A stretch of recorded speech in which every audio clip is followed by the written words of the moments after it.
Un piano sventato dalla polizia appena in tempo. Mamma e figlio sono stati rintracciati nel veneziano a Mestre, prima che la donna potesse portare il piccolo di 4 anni fuori dai confini italiani. Una vicenda umana difficile. Il bambino, su disposizione dell'autorità giudiziaria che ne aveva accertato lo stato di abbandono, era stato affidato ad una famiglia che potesse offrirgli un ambiente stabile e protettivo al fine di non esporlo ad un pregiudizio irreversibile per la sua crescita. Alla mamma naturale, che si trova in Italia senza fissa dimora, erano stati assicurati degli incontri periodici protetti.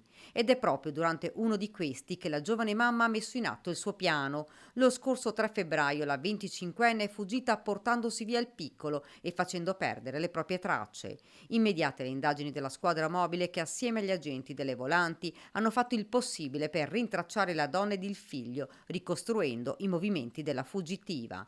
Dopo prolungati appostamenti, in meno di 24 ore i poliziotti sono riusciti a trovare la donna che si era nascosta a Mestre, pronta per partire e portare il figlio all'estero. Una volta rintracciati, gli agenti hanno tranquillizzato il piccolo che sogna un giorno di diventare poliziotto e lo hanno assistito fino all'arrivo dei genitori affidatari che lo hanno riportato a casa. La 25enne straniera è stata invece deferita all'autorità giudiziaria e dovrà rispondere anche penalmente per la sottrazione del minore.